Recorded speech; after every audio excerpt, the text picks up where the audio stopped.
Je pense qu'on va commencer. Mesdames et messieurs, chers collègues, je me réjouis de vous retrouver nombreux en cette occasion. Le sujet de cette conférence me tient tout particulièrement à cœur puisqu'il concerne un dossier que je traite en commission culture, le règlement sur la liberté des médias. Journaux, radio, télévision, cinéma et même chaînes YouTube, les moyens de diffusion de l'information sont nombreux, variés et désormais omniprésents. Edmund Burke disait déjà au XVIIIe siècle que les médias étaient le quatrième pouvoir. Alors que leur place n'a cessé de grandir, il est en effet impossible de nier le caractère central qu'ils ont dans nos démocraties modernes, dans la formation de l'opinion publique. En France, les médias sont l'objet de nombreux débats. Nous débattons régulièrement pour savoir s'ils sont assez pluralistes ou neutres, s'ils sont trop dépendants d'influences financières ou étatiques. C'est donc le modèle médiatique qui est au cœur du débat français. Et là-dessus encore, l'Union européenne a décidé d'y mettre son nez, bien qu'elle n'en a pas les compétences. Peu importe pour Ursula von der Leyen, qui a annoncé ce nouvel règlement dans son discours sur l'état de l'Union, les médias ne sont pas libres en Europe, ils font donc agir. Sans jamais les citer, la Hongrie et la Pologne sont évidemment ciblées.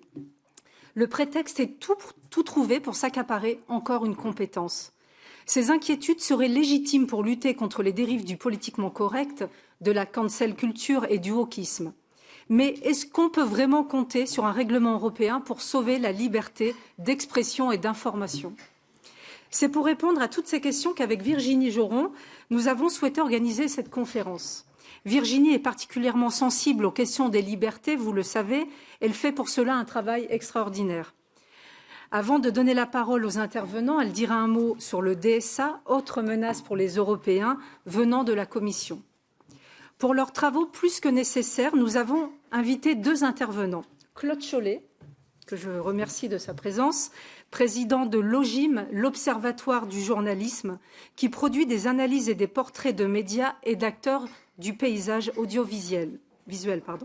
Véritable expert des médias, il nous parlera donc de la politique globale de l'Union européenne sur l'information et les médias.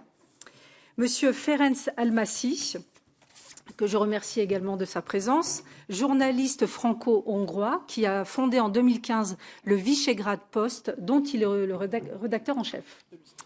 2016, pardon. Tout le mérite du Visegrad Post est de nous offrir une autre version que celle des médias conventionnels veulent bien nous donner sur l'Europe centrale. Il est bien placé pour répondre évidemment aux inquiétudes de la Commission sur la liberté médiatique en Hongrie et en Pologne. Avant de céder la parole à Virginie, je voudrais remercier les traducteurs présents aujourd'hui et dont le travail est indispensable à notre activité parlementaire. Merci beaucoup. Donc Virginie, je te laisse la parole.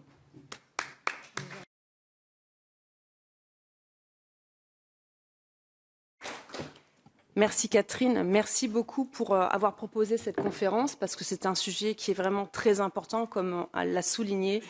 Les libertés sont de plus en plus attaquées et ce sujet autour des médias est très important et je vous remercie d'être aussi nombreux. On l'a vu après la chute du mur de Berlin, après la chute de cette dictature communiste, on ne pensait pas qu'on devrait un jour parler de rendre la liberté aux médias en Europe. Et pour cause, on voit bien que tous les jours dans nos rapports, dans nos dossiers, il y a des atteintes. Alors eux ne le voient pas de cette manière, mais nous allons donner des exemples pour démontrer l'inverse. Alors, on le savait, en France, la plupart des médias officiels ont été hostiles depuis toujours aux partis qui défendent le peuple, aux partis populaires comme le nôtre, le RN. On se souvient du journal Libération qui titre « 30 raisons de ne pas voter Marine Le Pen » le vendredi, juste avant le vote présidentiel en 2022. Ce même journal, le lendemain, samedi, veille de l'élection, appelle à voter contre l'extrême droite alors que toute la campagne est interdite la veille de l'élection. C'est donc ça leur liberté. On se souvient de l'acharnement anti-Trump de CNN, dont on le sait, les médias en général soutiennent clairement les candidats du système sans tenir compte de représenter la diversité des opinions visibles, élection après élection, dans les urnes.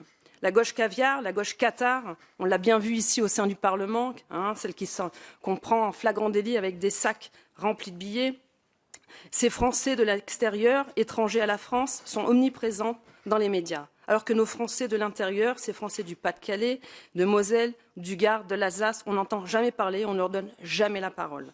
Ce qui est nouveau avec la crise Covid, avec la polémique sur les élections américaines, avec l'affaire du fils de Joe Biden, c'est que nous découvrons que le débat n'est plus permis sur certains sujets. on nous a ôté la parole. Il y a aussi une chasse aux sorcières encore aujourd'hui. Ils ont confisqué le débat scientifique, le débat médiatique, le débat démocratique. Les tweets sont supprimés. Les vidéos ont été cachées avec des listes noires de mots à ne pas utiliser, de personnes à ne pas inviter. Ces menaces contre François et CNews, à l'inverse, les médias dominants ont repris un narratif unique. Même quand il était faux ou bancal, on le voit encore aujourd'hui. On se souvient de l'étude frauduleuse du Lancet. Combien de temps ça a duré, cette histoire? Pas très longtemps, juste le temps de voir que c'était un faux.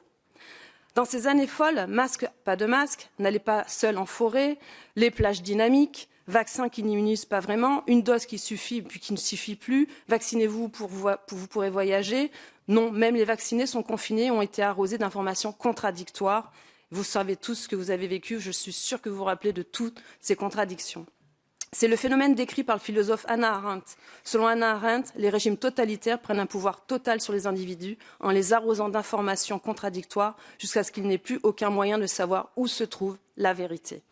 Alors je ne dis pas que la France d'Emmanuel Macron est un régime totalement totalitaire, mais on voit bien que certains ont la tentation de tout contrôler, même les opinions divergentes, même s'il faut rompre tous les tabous. Secret médical, interdire à une femme de voir son homme sur son lit de mort, instruire les médecins de renvoyer les malades chez eux et sans traitement ou diagnostic. Alors avant de donner la parole à nos invités, je vais conclure cette introduction sur ce qui se passe à Bruxelles avec un exemple sur le DSA, le Digital Service Act. C'est une législation sur les services numériques. On aurait pu croire que c'était une avancée puisque c'était pour contraindre les GAFAM à respecter nos règles, à nos valeurs et surtout pour continuer à la pleine concurrence entre les différents plateformes numériques.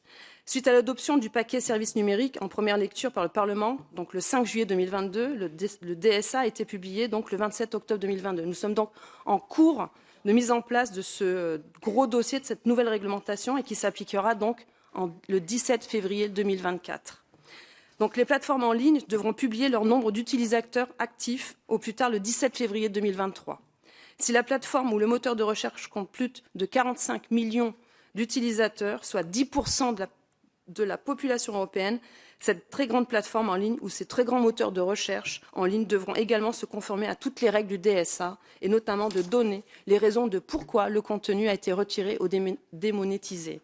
Un exemple, la France est championne du monde. Les autorités nationales de la France sont les premiers à signaler à Twitter des contenus dits contraires à leur loi. Mais comme on le voit, il n'y a pas de définition de la désinformation, ce qui ouvre le champ à toute censure. Ils devront également aussi s'opposer à la désinformation. C'est tout le sujet aussi ce soir. Je pense que ça va être développé. Qu'est-ce que la désinformation? Comment on la définit? Quels sont les objectifs? Quel outil aujourd'hui est dans les mains de la Commission pour pouvoir dire lutter contre la désinformation? Mais quand elle est mise dans les mains d'autorités qui prônent un discours, un narratif d'une certaine ligne et qui empêchent le débat, on voit bien que la désinformation se retourne et devient finalement le contraire de ce qu'elle aurait dû mettre en place, donc la liberté d'expression et surtout de la liberté d'opinion. Donc la désinformation dans ce dossier est citée 12 fois dans les considérants, mais qu'est-ce qu'une désinformation? C'est ce que je disais. On l'a vu avec l'origine de l'affaire Covid. Et donc, pour la liberté de la presse, le DSA, on voit bien, va ne résoudre rien, si ce n'est qu'elle va devoir se conformer à un code de désinformation flou. Et on le voit, je vous donne juste un exemple pour conclure, c'est le fameux complément d'enquête qui a fait donc un documentaire sur Van der Leyen, les contrats et Albert Bourla qui ont fui à nos auditions. Et ce qui est drôle et en même temps dramatique, c'est que c'est une autorité nationale, j'ai envie de dire, puisque c'est un service public France Télévisions qui a publié ce documentaire et qui s'est fait censurer par la plateforme Twitter. Donc on voit bien que d'un côté, les dangers qu'il voulait contenir, la Commission, donc la lutte contre la désinformation, la lutte contre des contenus haineux et aussi des objets, parce que c'est ouvert aussi à la publicité mensongère et la publicité frauduleuse. On voit bien qu'aujourd'hui, ça se retourne aussi contre la liberté d'expression. Donc je vous remercie et je vais laisser la parole à Claude d'être là et de nous donner votre point de vue d'expert, puisque nous sommes là pour vous entendre et surtout pour apprendre. En tout cas, je vous remercie.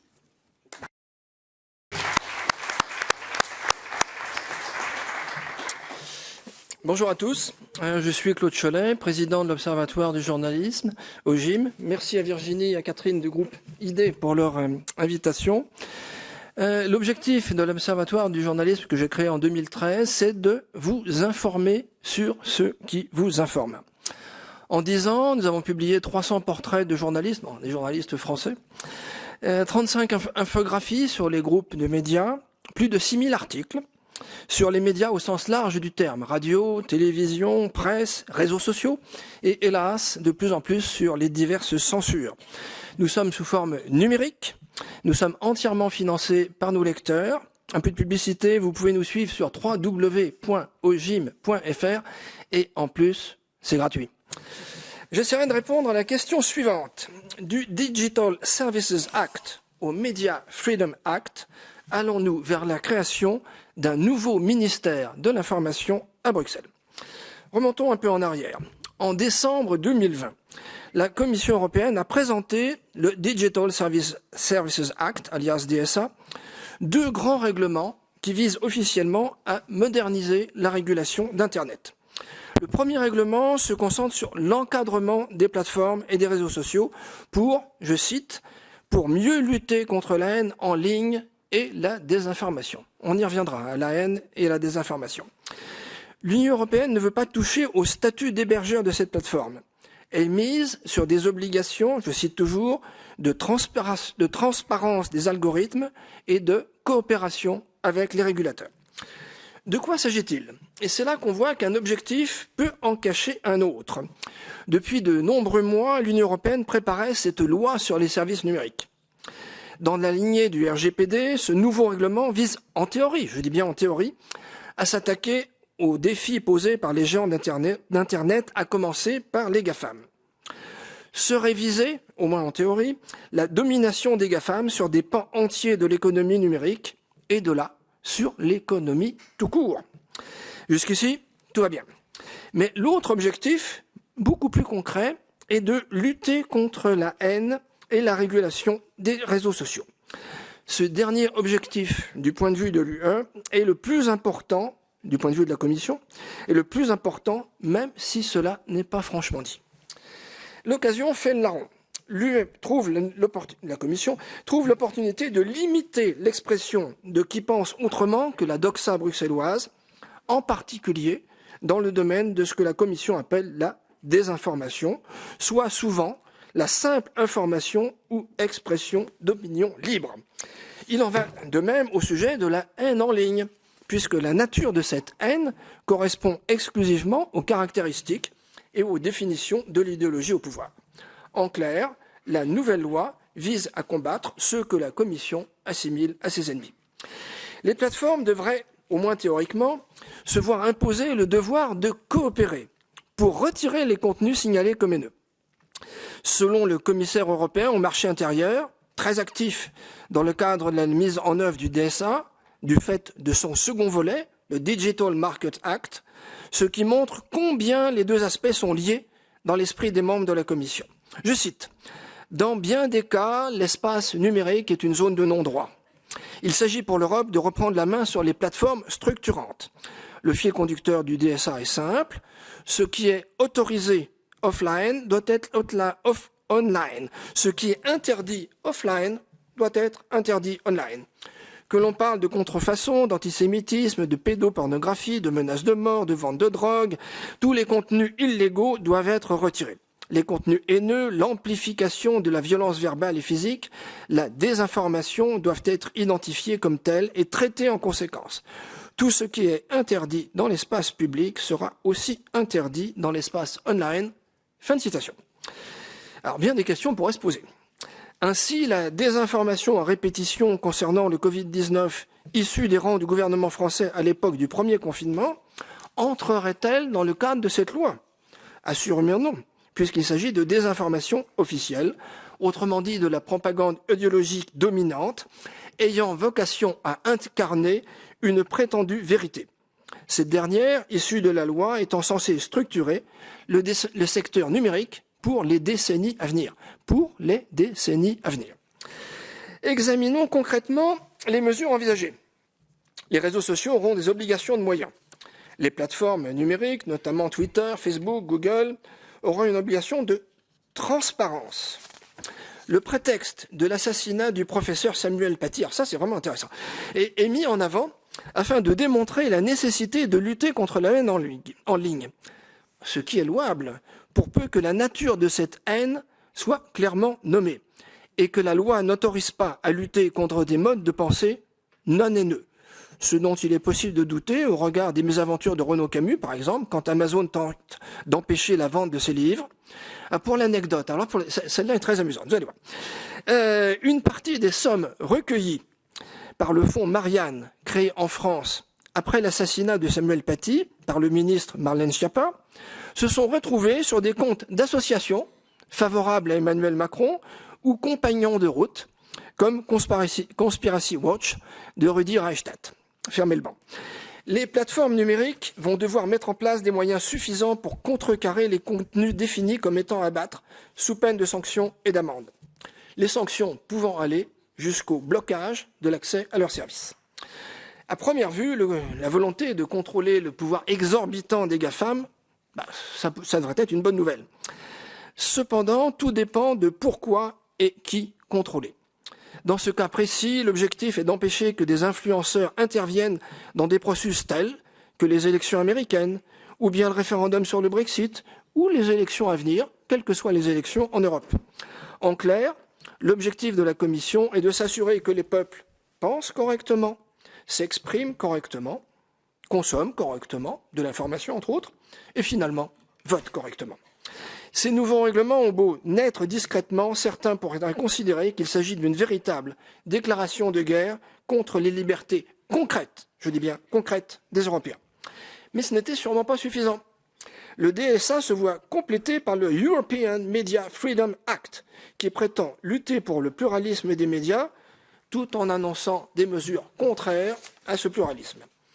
Reporters sans frontières, autrefois défenseur des libertés des journalistes, est devenue une officine libérale libertaire.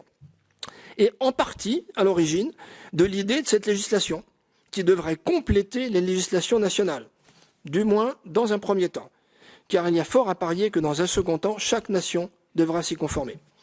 Thierry Breton, commissaire au marché intérieur à Bruxelles, comme la très libérale libertaire vice-présidente de la Commission, Vera Jourova, je ne suis pas sûr de la prononciation, sont formels. Cette législation, dans leur esprit, devrait répondre à la pseudo-mainmise de Viktor Orbán sur les médias publics hongrois et celle de ses soutiens sur les médias privés du pays, ainsi qu'au pseudo-muselage des médias polonais publics et privés. Le deuxième intervenant donnera plus de détails à ce sujet. Je ne poursuis pas.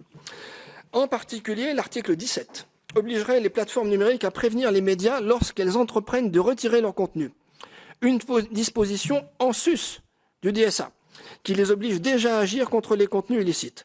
Une sorte de double guillotine. Un poste qui ne correspond pas aux critères de la communauté. Alors si quelqu'un dans cette salle est capable de m'expliquer exactement les critères de la communauté, qui vienne me voir à la sortie, parce que moi je n'ai jamais compris. Est mis sous contrôle avec un avertissement ou supprimé. Et en sus, s'il avait été la source d'une information reprise par un média classique, celui-ci devra corriger à son tour son information et mettre la source sur une liste noire. Liste noire ? Liste noire ? Mais qui va se retrouver sur cette liste noire ? Le DSA n'est pas encore entièrement en vigueur, comme l'a dit Virginie. Il le sera en février 2024. Mais la Commission européenne a déjà demandé aux principaux acteurs de leur fournir un rapport sur les mesures mises en place. Parmi les entreprises concernées, Facebook, TikTok, Instagram, seul Twitter, à peine racheté par Elon Musk, ne serait pas en mesure de fournir un rapport complet des censures préventives comme punitives. Pour montrer patte blanche, Twitter doit renseigner ses plans de collaboration avec les, ouvrez les guillemets, organismes de vérification des faits, les fameux fact-checkers. Tous ces organismes de pseudo-vérification, sans exception, je dis bien sans exception, appartiennent au monde libéral libertaire. Des décodeurs du Monde, en passant par Check News de Libération, autre AFP factuel de l'AFP, ou l'université Poynter aux États-Unis. Sans surprise, on voit revenir Vera Jourova, la vice-présidente pour les valeurs, qui déclare à Politico « Je suis déçu de voir que le rapport de Twitter est à la traîne comparé aux autres. Comprenez, la déception que Twitter, plus attentif à la liberté d'expression, soit un peu frileux pour mettre en place la censure désirée ardemment par la Commission.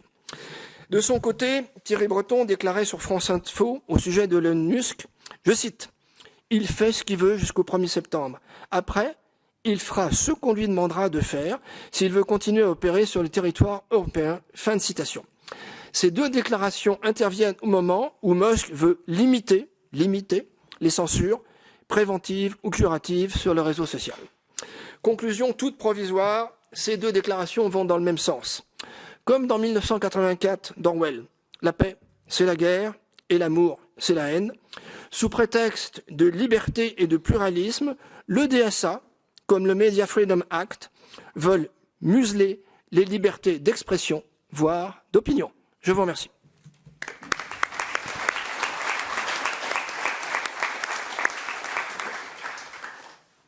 Monsieur Almassi, à vous. Merci. Alors je me présente à nouveau rapidement, si j'ai déjà été introduit, mais donc je m'appelle Ferenc Sommachi, je suis journaliste indépendant, franco-hongrois, basé à Budapest, et donc je suis aussi le rédacteur en chef du Visegrad Post, qui est un média spécialisé en ligne, spécialisé sur la politique de l'Europe centrale, que vous pouvez lire en français, anglais et allemand.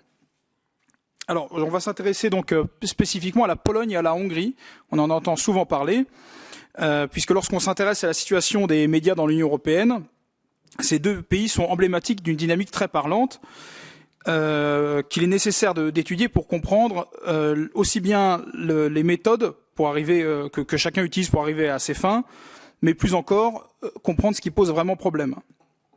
Je crois que nul ici n'ignore que depuis 2010 pour la Hongrie et 2015 pour la Pologne, les deux pays ont à leur tête des gouvernements conservateurs qui s'opposent frontalement aux institutions de l'Union européenne sur un certain nombre de sujets, que je ne vais pas lister ici, puisque, encore une fois, je suppose que tout le monde sait. Mais c'est important de se remettre ce contexte en tête pour comprendre ce qu'il en est de la presse. Commençons par un exemple tangible. Si je vous dis Pologne, Hongrie, liberté de la presse, il y a forte chance pour que vous ayez une réaction pavlovienne négative, tant une telle association a été imposée au travers d'un prisme péjoratif. Ce conditionnement relève d'une véritable guerre de soft power.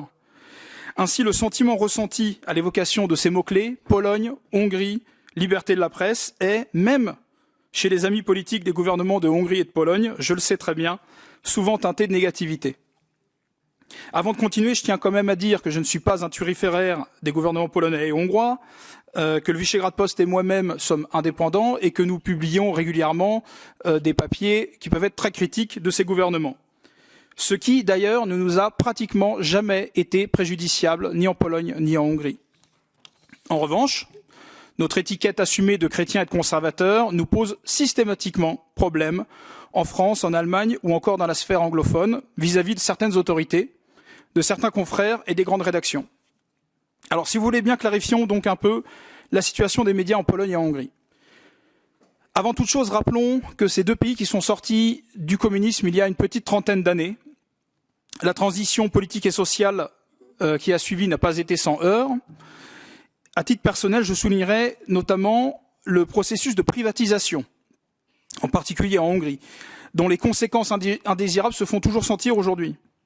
Effectuée sans aucune défense réfléchie des intérêts nationaux, cette dimension du changement de régime et ses conséquences sont souvent occultées à l'Ouest, là où en l'occurrence se trouvent la plupart des profiteurs. Essentielle à la vie de la cité, la presse était sous le socialisme d'État, pratiquement monolithique et intégralement sous la coupe du pouvoir central. Il en résulte notamment qu'au changement de régime, l'énorme majorité des journalistes sont alors très marqués à gauche, soit par marxisme, soit par progressisme libéral. Et contrairement à un pays comme la France, qui a choisi un modèle de presse subventionné et oligarchique, la Pologne et la Hongrie ont alors laissé les médias être privatisés, à l'exception du service public. Ce modèle, fidèle à une conception ordolibérale de l'économie, a permis, dans un premier temps, un grand foisonnement parmi les médias. La presse est devenue plurielle, bien plus qu'à l'Ouest, même si la domination des libéraux, des progressistes et de la gauche était énorme. Les créations et les disparitions de médias sont également devenues monnaie courante de ce fait, sous tous les gouvernements.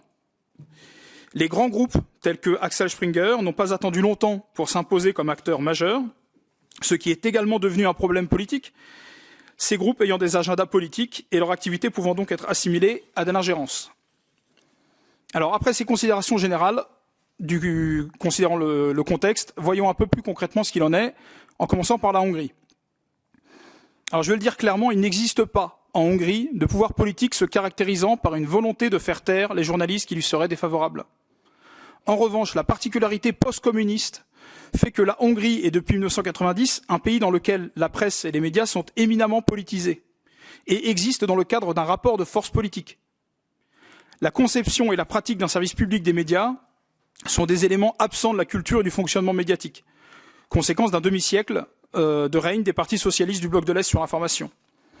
Depuis 2010, donc le retour de Viktor Orban au pouvoir, le gouvernement conservateur s'efforce de corriger un décalage entre la surreprésentation des idées progressistes et libérales dans le paysage médiatique et l'état réel de l'opinion publique hongroise. Cette politique de rééquilibrage a en réalité permis d'apporter plus de pluralisme dans les médias en Hongrie et a abouti à un paysage médiatique hautement plus divers qu'il ne l'était avant 2010. Aujourd'hui, le paysage médiatique est scindé en deux pôles comparables et irréconciliables. Les médias s'inscrivent dans un bloc selon une dichotomie pro-Orban contre anti-Orban. Le bloc d'opposition peine à convaincre lorsqu'il affirme que son travail est réalisé de manière objective et indépendante, alors que ses liens d'intérêt et son ton montrent qu'il est pleinement engagé dans la bataille politique hongroise. Cette approche de plus en plus partisane et éloignée du journalisme dit indépendant est également un facteur d'affaiblissement des médias d'opposition. En effet, ces médias cherchent de moins en moins à faire du journalisme et font de plus en plus de la propagande, n'étant en miroir que ce qu'ils dénoncent dans la presse pro-Orban. Cela est d'autant plus vrai que plusieurs médias d'opposition sont soutenus financièrement par des oligarques étrangers, dont le plus connu est George Soros. Par ailleurs, ce bloc ne voit pas ses activités entravées par le pouvoir et s'exprime librement, bien souvent de manière très véhémente, sans que cela ne provoque de tentatives du pouvoir politique pour faire taire ces voix radicalement dissonantes. Beaucoup de caricatures ou d'articles accusateurs, parus en Hongrie, sans conséquence, feraient en revanche en France l'objet de poursuites. La réalité est que cette situation convient aux deux parties. Orban peut parfois surjouer une certaine résistance, tandis que ses détracteurs peuvent faire l'impasse sur une réalité qu'il se garde bien d'aborder. Le gouvernement hongrois ne fait pas l'opinion en Hongrie et les forces politiques et médiatiques progressistes ont plus de poids que la coalition gouvernementale. C'est d'ailleurs un fait dérangeant pour tous les acteurs de la vie politique hongroise. Après plus d'une décennie de prétendue gestion autoritaire de son pays, Viktor Orban n'est pas parvenu à créer une surface médiatique et une opinion propre, fonctionnant de manière autonome et dynamique. Son champ médiatique est statique et défensif. Tant que la Hongrie fait partie du bloc occidental, dont la presse d'opposition hongroise se fait systématiquement l'écho du mainstream, il semble impossible pour Orban d'arriver à renverser la vapeur. Une sorte d'équilibre toutefois en défaveur d'Orban s'est donc mis en place, notamment grâce à la création d'un pôle médiatique autour d'une fondation, Keshma, par les forces pro-Orban. Les tranchées se sont dessinées sur la ligne de front définie par les électorats des uns et des autres. Le camp Orban a réussi à dominer la presse quotidienne et régionale, ainsi que la radio, tandis que la presse d'opposition domine la presse hebdomadaire, la télévision et surtout les sites d'information sur Internet et les réseaux sociaux. À coup de publications sponsorisées sur les réseaux sociaux, les forces conservatrices tentent d'atteindre plus de monde, mais la censure et le shadow banning les frappent constamment, des dangers qui ne menacent pas du tout, au contraire, la presse d'opposition en phase avec les GAFAM. Les médias d'opposition indépendants du gouvernement ne sont ainsi menacés que par la loi du marché, dans un système qu'ils ont contribué à mettre en place et dont ils ont profité, notamment aux dépens des forces conservatrices pendant 2 décennies. Il existe donc une réelle pluralité médiatique en Hongrie, même si elle est très manichéenne. Mais ni la liberté d'expression, plus grande qu'en France, aussi bien légalement que dans l'usage, ni la liberté de la presse ne sont mortes. Tout au plus, on peut regretter cette dualité et l'absence de recul dans de nombreux médias face à l'action gouvernementale.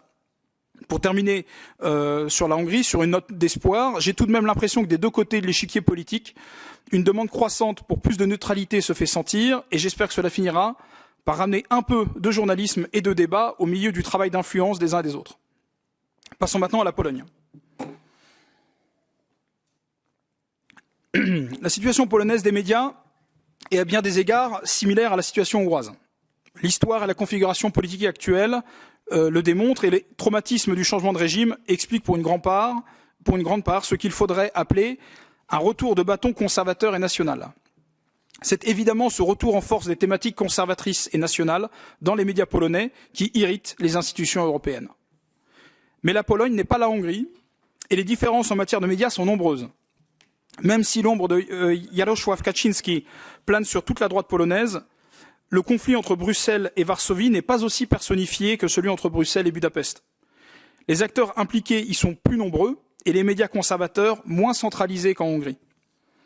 Le secteur des médias polonais est riche et comprend par exemple des organes idéologiquement en phase avec le PiS, donc le parti au pouvoir, mais politiquement critiques. Alors qu'il est clair que Viktor Orban tient son camp politique et médiatique, il n'existe pas en Pologne, excepté pour la télévision publique et depuis peu la presse régionale, de ce qu'on pourrait appeler un système médiatique PiS. La Pologne est un pays 4 fois plus grand que la Hongrie et bien moins centralisé économiquement et politiquement, ce qui conduit à une complexification et à une hybridation de la structure capitalistique des groupes de presse à capital polonais et à une plus grande surface d'investissement pour les groupes non polonais. Les possibilités d'investissement sur le marché des médias polonais étant plus nombreuses que sur le marché hongrois, les logiques du marché y jouent plus. Contrairement à la Hongrie, la Pologne est un pays où le fait religieux est un fait social et politique. Les convictions personnelles y sont susceptibles de prendre le dessus sur les positionnements politiques. Par bien des aspects, les Hongrois ont des restes de réflexes féodaux et une tendance à personnifier la politique. En Pologne, des tendances politiques existent aussi bien à gauche qu'au sein de la droite conservatrice, et ce paysage politico-médiatique se compose d'acteurs aux principes arrêtés et capables de reléguer l'appartenance clanique et partisane au second plan. L'existence du magazine Dojece est de ce point de vue l'exemple le plus abouti en ce qu'il est nettement conservateur, mais peut se montrer très critique de la politique gouvernementale. Pour résumer, le conservatisme et le christianisme polonais existent en dehors de la sphère politique, alors qu'en Hongrie, ils sont insufflés et encouragés par les acteurs du théâtre politique. Que les Occidentaux aient du mal à comprendre qu'en Hongrie, un homme et son cercle détiennent environ la moitié des médias et de la presse est une chose recevable. En revanche, qu'ils fassent preuve de la même indignation face au cas polonais est moins recevable, car en Pologne, la vie médiatique est moins partisane qu'en Hongrie et découle de tendances allant au-delà du clivage entre le principal parti gouvernemental et son opposition. Enfin, les investissements étrangers dans les médias en Pologne comportent une dimension profondément plus géopolitique qu'en Hongrie. La Pologne a un poids stratégique plus important et est infiniment plus convaincue de la nécessité de son engagement atlantiste que ne l'est la Hongrie. Le retour au pouvoir des démocrates à Washington complique la position du PiS, un parti plutôt pro-américain, touché à une chaîne de télévision à capital américain, comme c'était le cas il y a 2 ans, TVN, qui est détenue par Discovery et que le gouvernement a voulu repoloniser, pour utiliser ces termes, sans succès. Dans le cas hongrois, ce serait considéré comme une simple attaque contre la liberté de la presse, alors qu'elle est aussi, dans le cas polonais, un mouvement brusque et direct dans le jeu des intérêts stratégiques de la Pologne. Au refus des Occidentaux d'envisager un secteur médiatique en dehors des standards progressistes et à l'incapacité de comprendre les phénomènes d'une société post-communiste s'ajoute donc, dans le cas polonais, une importante dimension géostratégique, le pays souhaitant, en particulier depuis le début de la guerre russo-ukrainienne, redevenir un acteur majeur sur le continent européen. Retenons donc de tout cela que l'absence d'une culture de service public de l'information en Hongrie et en Pologne n'est pas due à de prétendues velléités autoritaires, mais au glacis soviétique ayant détruit les germes de cette culture au moment où les pays d'Europe de l'Ouest en posaient les jalons. En Pologne et en Hongrie, les médias publics sont depuis le changement de régime pilotés par le gouvernement. L'ouverture aux investissements occidentaux des marchés d'Europe centrale et orientale et la privatisation au pas de charge de pans entiers des économies ont créé des paysages médiatiques polonais et hongrois d'une particularité que les Européens de l'Ouest ne comprennent pas. Ce sont les excès de cette ouverture forcenée aux investissements occidentaux qui sont à l'origine des tensions dans les sociétés post-communistes et des succès électoraux du Fidesz en 2010 et du PiS en 2015. Ces victoires électorales sont avant tout des réactions aux dérives et aux promesses non tenues de l'entrée de la Hongrie et de la Pologne dans l'UE. Une des dérives de cette ouverture forcenée a abouti à une très nette surreprésentation des idées libérales et progressistes au sein des paysages médiatiques hongrois et polonais par rapport à la proportion d'adhésion à ces idées dans la population. Les réformes des médias entreprises par le Fidesz et le PiS dès leur arrivée au pouvoir procèdent directement d'une volonté de la population de remédier à ce déséquilibre. Cette politique de rééquilibrage a lieu dans des pays au paysage médiatique par essence politisé. En Hongrie et en Pologne, cette politique a consisté en une augmentation de contenu conservateur et critique de l'Union européenne. Elle a été possible grâce aux larges victoires électorales du FIS et du PiS et soutenue par des bases électorales en accord avec ces lignes politiques. Bien que modeste et incomplète, cette politique de rééquilibrage du paysage médiatique au profit des conservateurs est qualifiée par les médias occidentaux et les institutions européennes comme étant une, je cite, attaque contre les médias libres et indépendants. Or, pour ce qui est de l'Europe centrale, les éléments montrant que ces médias sont liés à des intérêts bien identifiables affluent et permettent d'établir que libre et indépendant veut en réalité dire pro-UE et progressiste. Malgré cette politique de rééquilibrage, les idées progressistes sont encore largement dominantes dans certains secteurs du marché des médias, aussi bien en Hongrie qu'en Pologne. Ce que la presse occidentale appelle la mort de la liberté de la presse n'est autre que la perte de l'hégémonie progressiste dans les médias. Cette politique de rééquilibrage reste donc modeste, en ce que la réelle dynamique à l'œuvre sur le marché n'a pas lieu sur le terrain qu'occupent les gouvernements hongrois et polonais, télévision publique, presse régionale, mais à travers les canaux numériques. Sur Internet et sur les réseaux sociaux, les forces conservatrices sont à la traîne et ne donnent le tempo que rarement. Si la Hongrie et la Pologne étaient véritablement sous la coupe de gouvernements autoritaires ou dictatoriaux, elles tenteraient d'enrayer cette dynamique numérique et idéologique, lui étant nettement défavorable. Il n'en est évidemment rien. Et c'est en réalité l'inverse qui se produit. Jamais la censure en ligne ne s'applique aux médias progressistes opposés au gouvernement de Hongrie et de Pologne. Leurs propos sont formulés en toute liberté et souvent avec une grande virulence à l'encontre des gouvernements. Les médias conservateurs font, eux, occasionnellement, l'objet de la censure des géants du numérique. Le constat général est donc inquiétant, mais pas pour les raisons attendues. La rupture semble durable entre Varsovie et Budapest d'une part, et Bruxelles de l'autre. L'Union européenne est incapable d'intégrer et de digérer la singularité historique des pays ayant adhéré en 2004. Cependant, lorsqu'on observe le résultat de cette guerre ouverte sur la liberté de la presse, on ne peut que s'interroger sur le profit que tire chaque partie de ce conflit. Viktor Orban sait précisément dans quelle mesure et jusqu'à quelle limite il peut se servir d'une friction avec Bruxelles pour entretenir son capital politique. En Europe de l'Ouest, les mauvais exemples polonais et hongrois sont une aubaine. Les pointer du doigt permet par exemple de ne pas traiter les problèmes sérieux de liberté de la presse en Allemagne et en France, ou encore de la question que pose l'influence conséquente prise par les GAFAM. Enfin, le conflit entre les institutions européennes et les gouvernements hongrois et polonais ne passe-t-il pas et n'occulte-t-il pas l'essentiel de la question de l'information et des médias de nos jours? La querelle classique sur la liberté de la presse et le danger que peut représenter le pouvoir politique pour l'activité des médias est dépassée. C'est pourtant sous cet angle que les institutions européennes critiquent la Hongrie et la Pologne, alors qu'à l'époque de l'information en continu et des réseaux sociaux, ce ne sont plus les médias qui travaillent pour la classe politique, mais plutôt l'inverse.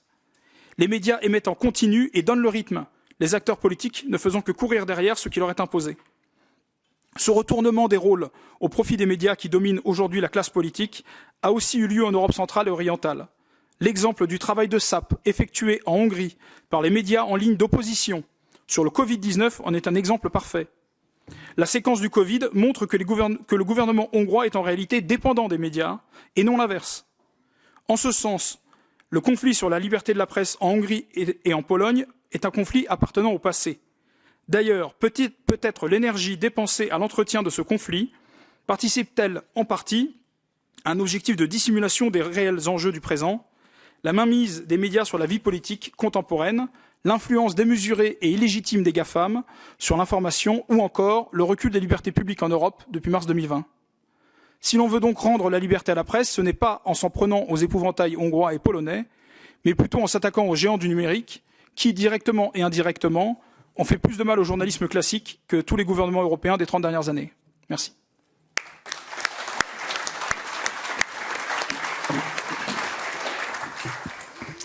Merci beaucoup pour vos deux interventions très riches. Je vais donner quelques exemples aussi pour démontrer que la Commission s'arroge, on l'a vu, des compétences qu'elle n'a pas dans les traités, on l'a vu en matière de santé, on le voit aujourd'hui en matière de liberté d'expression avec cette proposition de règlement, on le voit bien dans le préambule.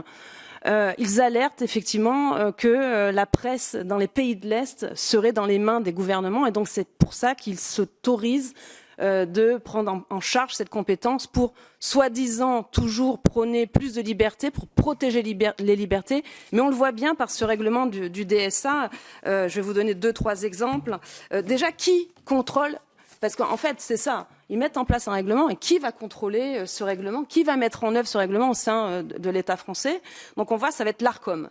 L'ARCOM qui a remplacé le CSA. Alors ils ont mis en place des signalateurs de contrôle.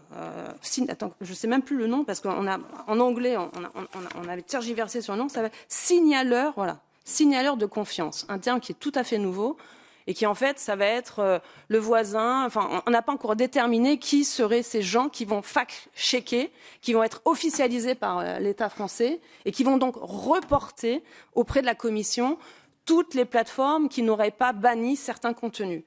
Et après, effectivement, des sanctions, qui sont des sanctions financières. Ça sera 0,05 de leur chiffre d'affaires. Donc, on voit bien qu'effectivement, il y a des résistances, notamment d'Elon Musk. Mais là aussi, j'ai envie de dire, on l'a bien vu avec cet exemple sur complément d'enquête, à prendre avec des pincettes. Donc, en tout cas, nous, notre rôle, c'est d'alerter, et je vous remercie parce que vous faites un travail de réinformation, puisqu'aujourd'hui, vous n'êtes pas considérés comme des médias, on va dire, de haute portée, donc souvent attaqués. On a besoin de vous. Nous, notre travail est souvent colporté par les plateformes, donc on espère aussi qu'elles n'utilisent pas non plus à mauvais escient ce DSA, puisqu'effectivement il y a certaines mesures qui sont nécessaires, la lutte, on va dire, contre la haine et contre des produits illicites. C'est pour ça d'ailleurs que nous nous sommes abstenus sur le vote du DSA, parce que il était difficile d'être contre ce type de mesures. Mais en revanche, nous restons en alerte et grâce à ce règlement que Catherine a en culte, et moi je l'ai en marché intérieur, notamment le Media Freedom Act, où là ça touche vraiment le cœur du métier, le cœur de l'information. Vous avez bien compris, d'un côté on a l'argent qui est le nerf de la guerre et aussi l'information qui est devenue un outil de guerre. Je finis avec cet exemple. On a bien vu que pendant cette guerre en Ukraine, en Russie, on a bien vu que les deux médias que l'on connaissait de loin, RT et Sputnik, ont été tout de suite bannis des réseaux. Et on voit bien qu'il y a une autre chasse qui s'ouvre. Et c'est même si on peut pas être en tout cas, il faut la liberté, il faut la diversité. C'est ce qui permet effectivement de comprendre des situations et surtout du débat. On l'a vu notamment en matière de Covid et autour de la vaccination, c'est ce qui a manqué. Donc voilà, c'est mes petits mots de conclusion. Donc maintenant, je passe la parole à Catherine. Oui, il nous reste quelques minutes. Donc si vous avez des questions dans la salle, c'est avec plaisir pour nos deux intervenants. Avant le cocktail. On dira la bonne nouvelle à la fin. S'il y a des questions, il y aura peut-être une surprise après. Qui se lance? Charles. Ah, Thierry. C'est plus un témoignage parce que je suis sidéré. Je vais vous raconter ce qui est arrivé le 26 avril. Tout le monde connaît Pierre Gentillet. Pierre Gentillet a fait l'objet d'un signalement d'un dénommé Marc Graal, qui est, paraît-il, un lanceur d'alerte. Et voilà ce qu'envoie l'ARCOM. Suite au signalement sur Pierre Gentillet, donc vous avez saisi l'autorité de régulation de la communication audiovisuelle, l'ARCOM, à la suite de la diffusion sur CNews dans l'émission d'une séquence relative à la guerre en Ukraine. Réunie en collège le 26 avril 2023, l'ARCOM a délibéré. L'autorité a noté que les activités de Maître Gentillet au sein du dialogue franco-russe fondé par M. Thierry Mariani, ce qui est faux, j'insiste, ça a été fondé par Jacques Chirac et Vladimir Poutine, mais bon, n'avait pas été mentionné à l'antenne. En conséquence, l'ARCOM demande à CNews de donner à chaque téléspectateur, à chaque passage, toute précision utile à la bonne compréhension de la qualité des intervenants. C'est-à-dire que Gentillet, on lui a dit que désormais CNews devait dire à chaque fois qu'il était membre du bureau du dialogue franco-russe. Je précise qu'on ne dit pas quand M. Haddad, qui a été salarié d'un think tank américain pendant des années en tant que député passe à la télé, qu'il faut le signaler. Mais ça devient complètement délirant. Je suis en train d'écrire une lettre à l'Arcom pour leur signaler que c'est une bande d'amateurs. Je n'ai jamais été fondateur de ça. L'ancien président, pour la petite histoire, s'appelait Thierry Desmarais, PDG de Total. Mais j'en suis le président actuel. Mais je suis sidéré à la fois, par l'amateurisme, parce que voilà, ils ont décrété qu'alors en 2 tweets on trouve qui est 2, c'est-à-dire que désormais sur le signalement de quelqu'un, les journalistes vont devoir dire systématiquement que il est membre de telle ou telle association. Voilà, témoignage vivant de 4 jours. Oui, alors, quand vous dites les journalistes, je pense pas tous les journalistes. Hein. Certains journalistes seront fléchés et d'autres pas. Moi, où je suis sidéré, c'est la rapidité d'action de l'Arcom sur une affaire quand même qui est somme toute relativement mineure. Ils se réunissent en commission plénière pour traiter quand même ce qui est un fait tout à fait secondaire. Bon, ça prouve que qu'ils ont du temps à perdre et 2 qu'ils sont très vigilants. Que maintenant ils ne laisseront rien passer. Rien passer. C'est un exemple concret. Je rappelle, le DSA, il n'est pas encore mis en place, mais là, pour le coup, c'est un exemple type du commencement de l'application de DSA. Parce que c'est ce qu'ils sont en train d'imposer. Là, en règlement, en marché intérieur, nous avons eu à voter un rapport sur la publicité des partis politiques. Donc là, ce qu'il demande effectivement Pierre Gentillet, c'est d'annoncer un petit peu tout son CV avant de se prononcer, pour voir s'il n'y a pas des conflits d'intérêts. Et j'ai envie de dire, un autre exemple qui est flagrant de cette commission qui prend trop de compétences et qui donne des leçons à tout le monde et qui ne s'applique pas à ces mêmes règles, c'est Vera Jourova. Elle est commissaire à la transparence et aux valeurs. Commissaire à la transparence, vous connaissez tous ce dossier des contrats 71. Je reviens, je suis pas mono-sujet, mais quand même, c'est le scandale du siècle, 71 milliards d'euros pour des contrats qui aujourd'hui, on voit bien, nous amènent jusqu'en 2026 avec des doses qu'on voudrait annuler mais qu'on n'y arrive pas. Et à la question de la transparence, notamment autour des contrats, notamment autour des SMS, du prix, aujourd'hui, on n'obtient pas ces éléments. Donc, on voit bien que d'un côté, la Commission veut sanctionner certains États parce qu'ils correspondent pas à leur doxa et à leur ligne de vue, et surtout ils sont un peu pas rebelles, mais en tout cas ils ne se laissent pas faire par rapport à soi-disant de valeurs qu'ils veulent mettre en place. Et de l'autre, on voit bien que pour certaines injonctions qu'ils proposent à certains États membres, qui attendent en fait la Commission, on le voit bien pour la France, ils attendent ce type de règlement pour pouvoir effectivement faire des chasses aux sorcières. Et vous l'avez dit, Claude, effectivement que pour certaines personnes et pas d'autres. Est-ce que vous avez d'autres questions ? C'est un plaisir d'obéir à Catherine. Il est de notoriété publique, Ferenc, que la Pologne et la Hongrie n'ont pas la même position sur le conflit en Russie. À chaque dossier qu'on a en commission des affaires étrangères, on nous explique que les ingérences étrangères dans ces pays sont uniquement issues de la Russie, notamment à travers les médias et la désinformation. Alors, il ne s'agit pas là de dire que ce ne serait pas possible venant de Moscou, mais on sait que les Allemands et les Américains ont également beaucoup d'intérêt dans la presse en Europe centrale et orientale. Est-ce que vous pouvez nous dire quelques mots sur ces influences et ce combat, cette lutte de propagande dans ces 2 pays à travers les ingérences non pas russes mais d'autres nations? Oui, disons que l'influence russe c'était essentiellement RT, et puis il y a plus. Donc voilà. Côté américain, par exemple, pour ne pas les citer, je pourrais pas faire la liste là parce qu'on va pas avoir le temps. C'est tentaculaire, mais en fait, ce qui peut bien résumer pour répondre à ça, pour donner une idée un peu du climat qui est actuellement aussi, en particulier en Hongrie, parce qu'évidemment la Pologne étant alignée sur la position de Washington concernant l'Ukraine en ce moment, sur ce terrain-là, pas sur tous les terrains, parce qu'il y a d'autres problèmes où il y a toujours des tensions, même avec les États-Unis, notamment les questions LGBT, mais sur le terrain ukrainien, ça va en Pologne. Mais en Hongrie, ça va pas du tout. Depuis quelques mois, avec les États-Unis, il y a vraiment une espèce de... Alors ça reste à fleur et moucheté, mais il y a quand même un petit conflit qui se fait sentir, et ça va jusqu'au fait que l'ambassadeur américain se permette des déclarations dans la presse à l'égard du gouvernement, où c'est plus ou moins ouvertement des critiques du gouvernement. Alors, Viktor Orban, au mois de février, a tenu un discours sur l'état de la nation, dans lequel il s'est permis un bon mot. Le chargé d'affaires qu'il y avait il y a quelques années à Budapest s'appelait André Goodfriend, donc bon ami. Actuellement, je ne sais plus si c'est Daniel ou David, mais il s'appelle Pressman. Et l'ambassadeur, qui est un militant, accessoirement, c'est un militant proche des cercles de Georges Clooney et compagnie, là, qui ont fait beaucoup d'actions, notamment pour les LGBT, y compris en Europe. Bref, il connaît bien la Hongrie. Il s'inquiétait de l'état de la démocratie en Hongrie lors de son audition au Sénat l'année dernière. Et donc cet homme qui est marié à un autre homme et qui a adopté 2 enfants, accessoirement, le casting était bien fait pour la Hongrie.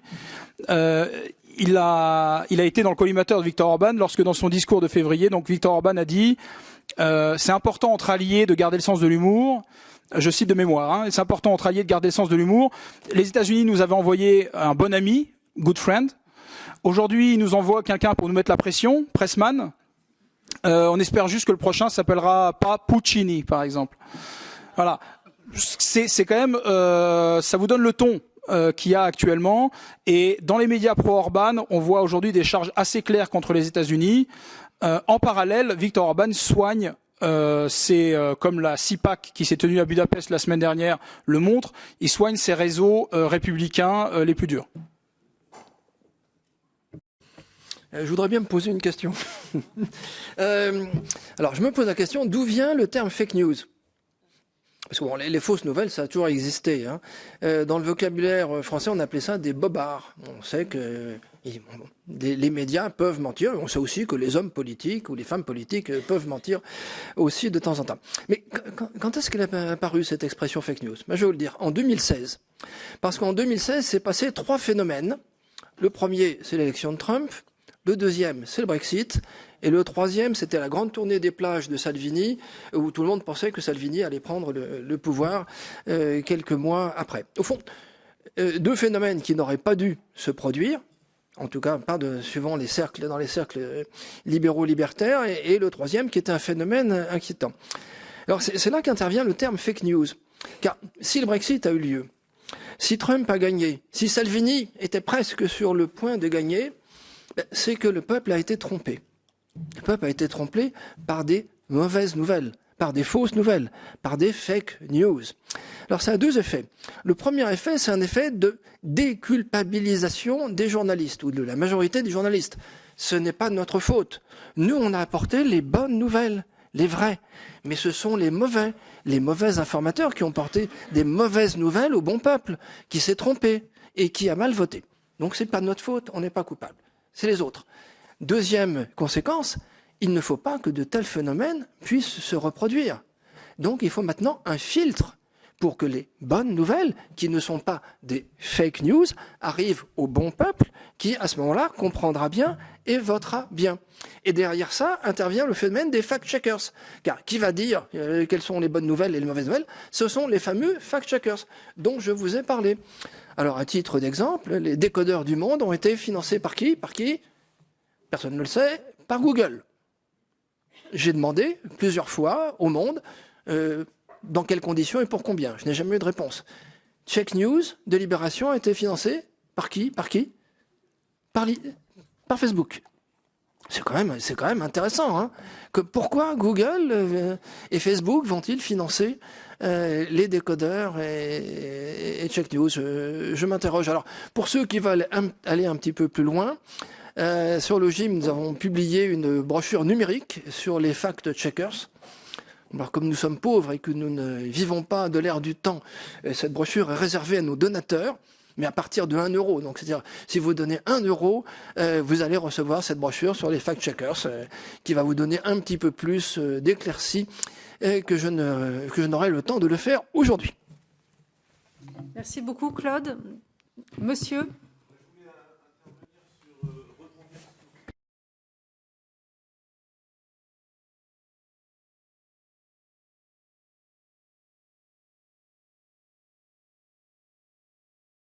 Voilà. Donc, j'étais au courant de cette affaire-là. Et pourquoi ils payent, hein, pourquoi ils dépensent de l'argent pour ça, Facebook et Google ? Ben, c'est qu'ils ont besoin de contenu, qu'il soit juste ou faux, peu importe. Mais ils achètent du contenu tout rédigé et élaboré et ça leur donne un certain... en même temps, ça permet, comment dire, d'améliorer les fins de mois de la presse écrite. Donc, en fait, il y a une réciprocité de services dans cette affaire-là. Les médias écrits offrent un contenu assez soporifique et faussement élaboré pour, en tout cas, masquer la vérité. Et la puissance, et c'est joint de cette façon-là à la puissance de diffusion des GAFAM. Donc, c'est comme ça que je vois le problème. Et ce qui m'a effrayé aussi dans tout ce que j'ai entendu, ça c'est une réaction, c'est cette expansion indéfinie de la novlangue. Signaleur de confiance, commissaire à la transparence et aux valeurs. Alors je peux entendre mon chef d'établissement pour s'en prendre à ceux qui ne respectaient pas les valeurs de la République, et quand il s'est agi de réfléchir à ce sujet, les recherches ont été suspendues. Voilà ce que je voulais dire. Oui, pour répondre sur le premier point, sur l'intérêt économique, il existe, bien évidemment, et des deux côtés, mais je pense qu'il y a aussi un intérêt idéologique. Je pense que ça va au-delà de l'intérêt économique. Alors, sur la novlangue, bon, je sais pas, on pourrait écrire un dictionnaire. Le terme de commissaire est quand même assez étonnant. On a l'impression qu'on revient au commissaire politique de l'Union soviétique. De mémoire, il y a le Shrinas, il est commissaire pour protéger nos modes de vie. Et vraiment, et il s'occupe des migrations. C'est quand même fort de café. Juste pour conclure, parce que c'est difficile, c'est vraiment un sujet passionnant. Et Claude, je réagis à ce que vous dites. Et moi, je l'ai vu dans un dossier, cette notion-là, des fact-checkers, mais différemment.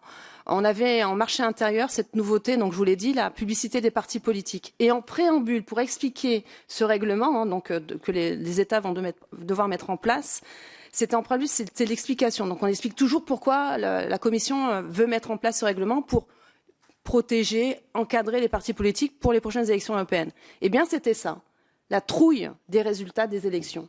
Brexit et Donald Trump, c'est écrit noir sur blanc. Donc en fait, ils ont une trouille de la démocratie.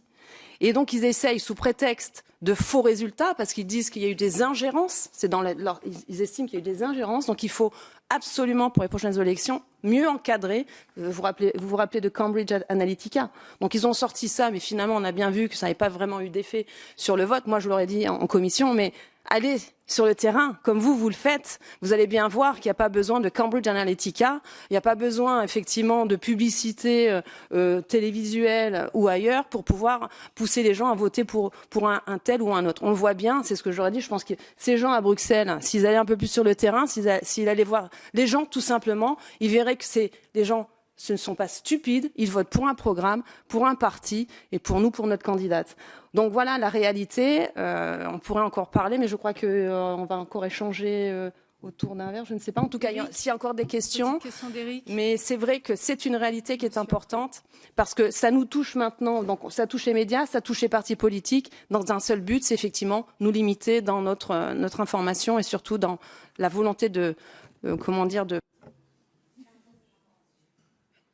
Oui, bonsoir tout le monde. Je m'appelle Éric Binardi. Je viens de Polynésie française. Et le mois dernier, donc pour revenir sur les problèmes politiques que nous rencontrons, lors d'élections à Tahiti, j'ai été confronté à l'équité dans les temps de parole par l'ARCOM, donc sur les partis politiques.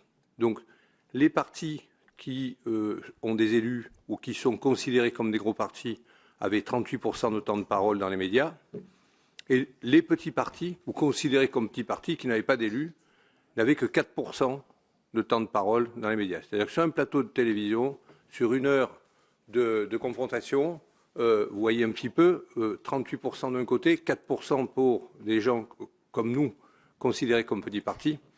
Donc, j'aimerais savoir si c'est légal, d'après vous, ou si, parce que je n'ai jamais été confronté, depuis plus de 20 ans que je fais de la politique en Polynésie française, à ce type de comportement, et si l'ARCOM a véritablement autorisation pour faire ce type de pourcentage dans les temps de parole en politique. Alors, L'ARCOM dispose d'un certain nombre de pouvoirs sur la répartition du temps de parole, mais uniquement au moment des élections, pendant la période électorale. Si c'est en dehors de la période électorale, il y a des recommandations, mais il n'y a pas de règles. En période électorale, c'est relativement strict.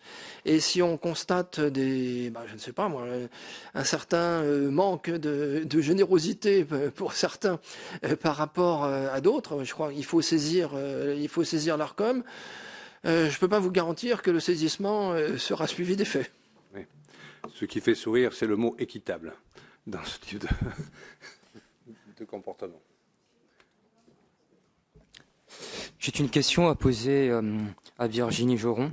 Est-il normal que l'Union européenne entretienne des liens privilégiés avec Pfizer, alors même que cette société pharmaceutique a augmenté le prix de ses doses de vaccin contre le coronavirus de 15,50 € à 19,50 € et que le coût de production de ces doses est estimé seulement à 61 centimes. Cette situation soulève des questions fondamentales sur les priorités et les valeurs que l'Union européenne défend. Il est notamment question d'accès équitable aux soins de santé et de transparence dans les relations avec les entreprises pharmaceutiques. Par ailleurs, pouvons-nous véritablement considérer l'Union européenne comme une force protectrice alors qu'elle encourage des pratiques telles que l'imposition d'une taxe carbone de 45 € par tonne de CO2 et l'autorisation de la commercialisation de produits à base d'insectes tels que les grillons, les criquets migrateurs et les vers de farine dans notre alimentation. Je vous remercie. Merci, je vois que vous suivez un peu mes activités, donc je vous remercie pour ces questions. Je vais essayer d'être courte. Évidemment, on peut que dénoncer l'action de l'Union européenne, mais surtout de la Commission de Madame von der Leyen. Vous savez bien que c'est un sujet qui dure depuis 3 ans et qui reste d'actualité. La semaine dernière a bien démontré lors de ce reportage toutes les problématiques autour des contrats, des SMS. Je ne vais pas refaire tout l'historique. Donc effectivement, nous dénonçons au niveau politique cette action, que ça soit moi dans la commission Covid. Et après, il y a des recours juridiques qui sont aussi faits, que ça vienne du Times Magazine, que ça vienne aussi d'un ressortissant belge. Vous avez aussi une saisie auprès du procureur européen qui a ouvert une enquête. Donc on attend que la justice fasse son travail. Nous, au niveau politique, nous continuons notre travail à poser des questions, et aussi alerter la population. Puisqu'il est important de savoir pour eux, notamment autour du vaccin, est-ce qu'encore il est judicieux de continuer à poursuivre ce schéma vaccinal? Et puis combien ça coûte? Donc effectivement, ce sont encore des sujets qui sont sur la table. Sur la taxe carbone, effectivement, on a dénoncé cette nouvelle hold-up et ce qui va peser sur les consommateurs, parce qu'effectivement, c'est une nouvelle ressource que la Commission va s'arroger. Et pourquoi faire? C'est ce que j'ai dit aujourd'hui. Pourquoi faire? Plus de ressources, pourquoi faire? Pour les donner aux Big Pharma? Non, il faut que l'argent des Européens reste ici, en Europe, et continue à développer ou à protéger notre patrimoine.